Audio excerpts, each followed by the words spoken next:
Uma das lembrancinhas, ó.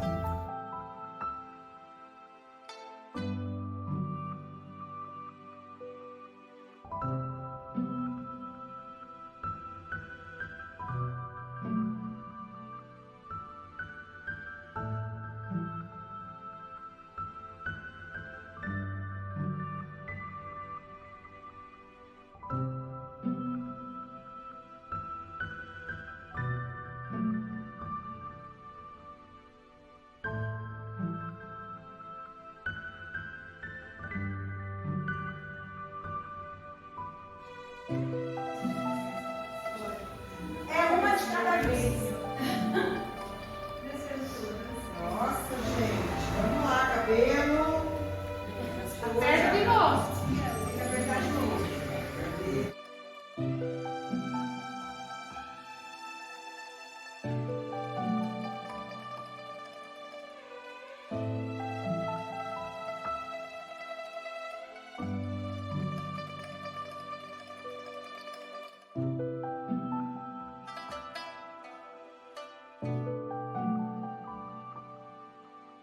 Eu orei tanto. Ai, eu orei tanto pra mim. Saiu o sol, né? Graças a Deus parou a chuva. Ontem, eu não saí de casa. Ainda bem que parou a chuva.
Brincar, gente, a vida.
Aí tinha um cestinho.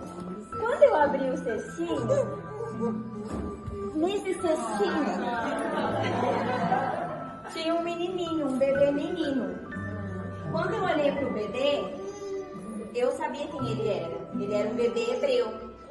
E eu também sabia do decreto do meu pai, que era matar todos os bebês meninos hebreus. Mas quando eu olhei para ele, eu não vi um inimigo. Eu só senti amor e compaixão. E eu senti que eu tinha que proteger ele. E através dele, ele cresceu e virou Moisés. E através dele, Deus libertou o povo da escravidão. Eu sou a filha de Faraó. O meu nome não está escrito na página da Bíblia. Mas Deus me usou para a libertação do povo. Amém. Muitos se calavam diante do mal, eu escolhi proteger a promessa.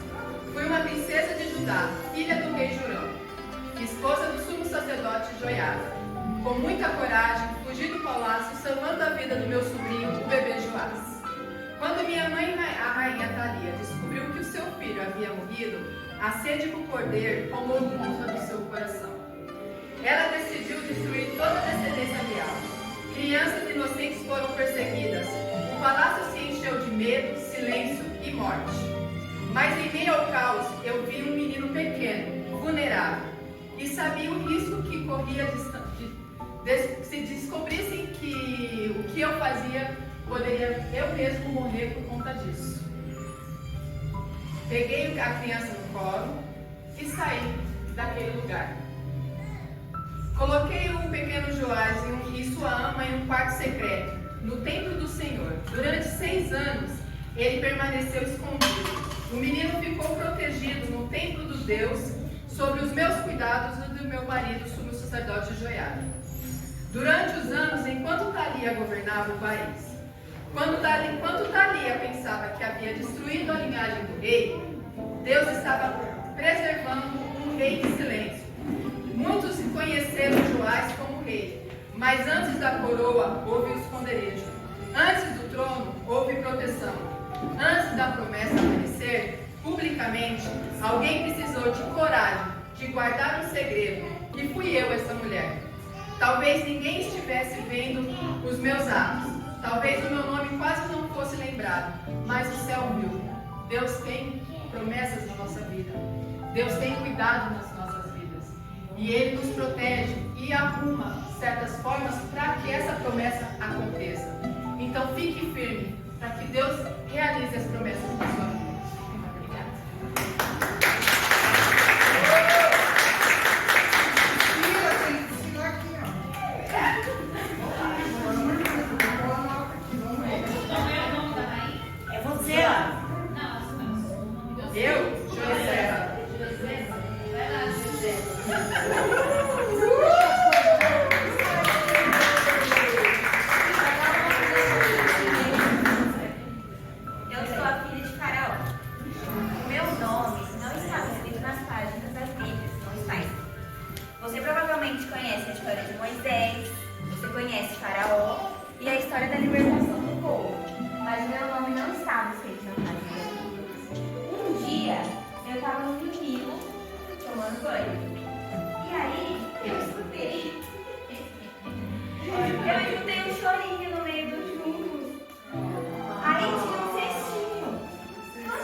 Mas Deus me usou para a libertação do povo.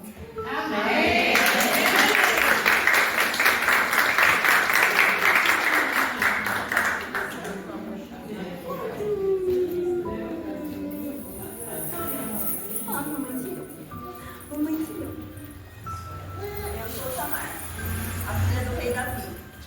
a única filha, uma jovem, moça, virgem, bonita, pura, e o seu meio-irmão se apaixonou por ela. Quando ela foi chamada para cozinhar para ele e cuidar dele, ele se fingiu de doente, praticamente acamado, e ele queria comer da mão. E aí o que aconteceu? Ela foi lá, ele pediu para o pai dela e ela foi cozinhar para ele. Chegando lá, ele queria comer da mão dela. E aí, ele simplesmente pediu para seus servos saírem do palácio e ele agarrou-a. Ele estava possessivo, obsessivo de paixão por ela. Porém, quando ele fez aquilo, daí a pouco se transformou em ódio. E daquele ódio, ele tirou ela do palácio e mandou ela embora. Naquele momento que ela fugiu de lá, ela foi toda... rasgou-se as vestes, rasgou as suas vestes, colocou cinza na sua cabeça e mostrou que ela estava desonrada e saiu gritando e clamando pelas ruas. Aí o seu filho, o seu irmão Absalão, ficou sabendo e acolheu ela na casa. E na casa ela ficou lá desonrada por muito tempo. Ele disse para ela: não fale nada, não fale nada. Mesmo ela sofrendo aquilo, aquele abuso, ela foi abusada e passando por aquela vergonha toda, além de sofrer isso, ele disse: não fale nada. Aí, daí 2 anos, ele armou uma emboscada para o seu meio-irmão. E nessa emboscada, quando subiram para tosquear as ovelhas, eles embebedaram aquele homem, Amnon, o abusador, e mataram ele. Ela foi vingada. Porém, naquela vingança, foi tragédia em cima de tragédia. Muitas tragédias. Então nós vemos que durante toda essa história bíblica, a qual Tamar foi abusada, Tamar teve vergonha, teve que ficar calada. O seu próprio pai, Davi, soube de todo o acontecido. Porém, o que ele fez? Ele não puniu. O homem abusou dela, mas ele não foi punido. Então nós vemos que nessa história, para terminar de falar a respeito dessa princesa que tanto sofreu, nós vemos que muitas mulheres até hoje passam por isso. Nós vemos que ela sofreu calada com a sua vergonha, e quantas mulheres não passam por isso? Quantas mulheres não sofrem? Então o que aconteceu? É uma história bíblica que está gravada para mostrar que diante da vergonha, do desprezo, diante de tudo que ela passou, ela não podia ficar calada. Quantas mulheres se calam? Mas só que no silêncio dela, no silêncio, Deus via as lágrimas. Deus, às vezes a gente pensa que a gente está sozinha. Às vezes a gente passa situações, até mesmo dentro de casa, com a família, a gente passa por situações e pensa que está sozinha. Mas essa história vem dizer: você, no seu canto, sofrendo injustiça, sofrendo como Tamar, seu pai não a defendeu, seu irmão mandou ela ficar calada, ela foi abusada pelo seu meio-irmão por causa de uma paixão obsessiva. Mas o que aconteceu nessa história de Tamar? Deus colheu cada lágrima dela. Então eu vou resumir dizendo que, assim como Tamar, que sofreu calada, mas Deus ouviu. Nós sabemos que é uma consequência de erros, talvez, do reinado de Davi. Mas Deus colhe cada lágrima. Deus pega as lágrimas das mulheres da Bíblia e Deus pega as nossas também. As nossas lágrimas, porque quem é isento de passar, talvez? Quantas mulheres sofrem abuso e sofrem caladas? E o abuso não é de um estranho, não é alguém, acontece, alguém na rua, ela foi o meio-irmão. Mas o abuso, muitas das vezes, não é só dessa forma, é em palavras, é em tantas formas que as mulheres passam. Então, que essa história fique no coração de vocês. Tamar, filha de Davi, virgem, foi desonrada. Mas ela, lá no seu íntimo, sozinha, nós temos que ter essa fé. Ela foi acolhida e amada por Deus, porque todas nós somos amadas por Deus. Não importa o que a gente passa, não importa o que a gente vive, mulheres amadas por Deus. Somos princesas, assim como a irmã Ângela projetou, né? Nós somos princesas de Deus. A menina dos olhos de Deus. Cada princesa é uma menina dos olhos de Deus. Então nós somos. Então nós temos que ter na nossa mente: eu sou princesa de Deus, não importa o que eu faça. Ele está colhendo cada lágrima. Ele está dando força no dia a dia. Ele fez com Tamar, né? Apesar a história não conta o final. Não conta o final.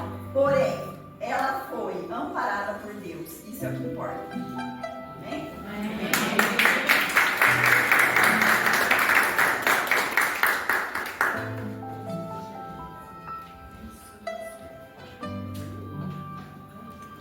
Eu sou Esther, uma jovem judia.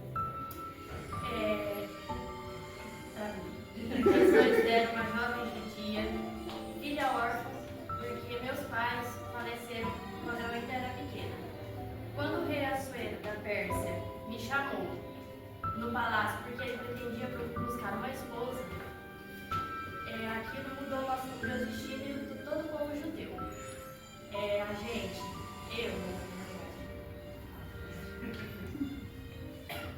Do povo judeu.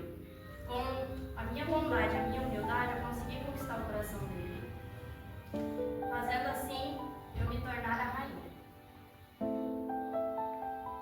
Só que havia um grande perigo chegando para o meu povo, judeus. Amã, ele era um homem numa patente bem alta ali. Ele pretendia acabar com os judeus que ali residiam, na Pérsia. Eu, com medo, mesmo assim, sabia que eu teria que enfrentar aquela adversidade. Meu primo Mardoqueu, que foi quem me criou, ele me mandou uma carta dizendo que, para aquele tempo, eu fui chamada ali no palácio.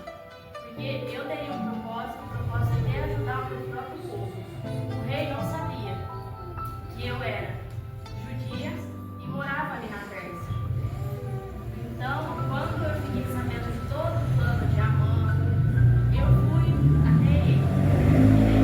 Quem entrasse na presença do rei sem ser chamado, teria o risco de morrer, mesmo que eu fosse a rainha. Eu poderia ser morta por esse detalhe. Porém, eu orei, jejuei e confiei no Senhor. Fui até o salão do rei, em frente a ele, contei todo o meu passado, que ele não sabia, para ele eu era uma moça pérsia. Eu contei que eu era judia e também denunciei os planos de Amã, falando que ele desejava matar todo o povo judeu. E acabei tocando